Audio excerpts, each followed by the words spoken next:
বেহাল ইটের রাস্তা মেরামতের দাবিতে বিক্ষোভে নামলেন গ্রামের মহিলারা।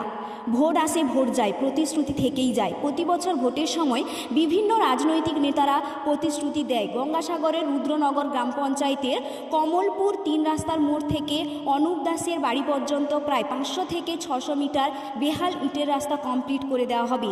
আজও সেই রাস্তা বেহাল অবস্থায় পড়ে রয়েছে। গ্রামবাসীদের যাতায়াত করতে সমস্যায় পড়তে হচ্ছে। জীবনের ঝুঁকি নিয়ে যাতায়াত করছে এলাকার বাসীরা। আজ ওই রাস্তা মেরামতের দাবিতে কমলপুর 3 রাস্তার মোড়ে বিক্ষোভ দেখায় গ্রামের মহিলারা। তারা জানিয়েছে দ্রুত এই রাস্তা মেরামত না করা হলে সামনের বিধানসভা ভোট তারা বয়কট করবে। এমনই দাবি নিয়ে বিক্ষোভে সামিল গ্রামের মহিলারা। কেন হচ্ছে না? রাস্তা করুন। রাস্তা না করলে আমরা অন্যান্য কিছু বলতে হবে, বাধ্যগত হব, বাধ্য নিব। আজকে আন্দোলন করছেন? আজকে আন্দোলন করছি আমরা রাস্তা করতে। বাচ্চারা স্কুল যেতে পারছে না, খুব অসুবিধা হচ্ছে। সব পুকুরে পড়ে যাচ্ছে। তার জন্য কি আন্দোলন করছেন? আমরা কি আন্দোলন করব? কি চাইছেন এখন? এখন কি চাইছেন? এখন রাস্তা ভালো যাতে হয়, রাস্তাটা ভালোভাবে তৈরি করে। কি নাম আপনার? রাস্তা রিপেয়ারিং করে দিব। রিপেয়ারিং করে না, টাকা ছাকা যাচ্ছে পাচ্ছে না। তাহলে এই রাস্তায় কি পুকুরে পড়ে যাবে? ওই অ্যাম্বুলেন্স বি গোটে অসুখ না, গোটে টোটো ঢুকতে পারছে না, গোটে অ্যাম্বুলেন্স আসতে পারছে না। তাহলে কি আমরা কি মরবো না? মানে কি করব? বর্ষাকালে আমাদের ইটা উঠে নিয়ে চলে যা।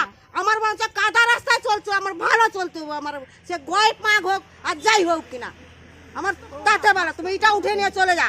সব জায়গায় রাস্তা হচ্ছে, কেন আমার এদিকে রাস্তা হবে না? কেন কি দিনে হবে না? আমার সব পার্টি এসে বলে রাস্তা হবে, ভোটের পরে রাস্তা হবে। ভোট চলে গেলে কেউ করে না, বললে বলে অনির্দিষ্টকালের জন্য। কবে হবে বলতে পারবো না। কত ভোট চলে যাচ্ছে, ভোটের আগে রাস্তা না হলে এবার আর কোনো পার্টিকে ভোট দেওয়া হবে না। কোনো পার্টিকে ভোট দেওয়া হবে না। সংসদ মিটিংয়ে বলা হয় সামনের বারে করে দেওয়া হচ্ছে, তার পরের বারে আবার সংসদ মিটিংয়ে ধরা হলে না, পরের বারে করা হবে। এইভাবে প্রতি আসছে বছর আবার হবে। এরকম একটা প্রতিশ্রুতি, মানে আগাম একটা ভবিষ্যৎ মানে প্রতিশ্রুতি দেওয়া হচ্ছে, কিন্তু কোনো মতেই কাজ হচ্ছে না। কারণ ভোট আসে ভোট যায়, প্রতিশ্রুতিই থেকে যায়। আমাদের বক্তব্য যে এটা যদি না সারাই হয়, আমরা নিজেরাই ভোট বয়কট দেবো। কেন কে কংগ্রেস, সিপিএম, বিজেপি আমরা জানি না। মানুষের ক্ষতি হচ্ছে, জনগণের ক্ষতি হচ্ছে। জনগণের পাশে থেকে জনগণের সিদ্ধান্তের সঙ্গে সামিল হবে, এটা আমাদের দলীয় সিদ্ধান্ত, এটাই আমাদের কথা, এটাই বিজেপির কথা। আপনার নাম পরিচয়? ডক্টর অনুপ কুমার দাস। 3 রাস্তার মোড় থেকে একটা রাস্তা বেহাল।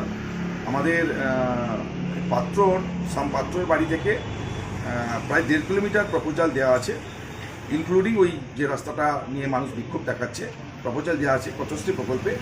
তা এই গঙ্গাসাগর মেলার জন্য আমাদের সমূহ কাজ বন্ধ থাকে ডেভেলপমেন্টের। গঙ্গাসাগর মেলার দিকে ফোকাস করা হয়। আমরা এরপরেই ওই প্রপোজাল পাঠানো হয়েছে, স্যাংশন হলে অনতিবিলম্বেই এ সমস্যার সমাধান হবে।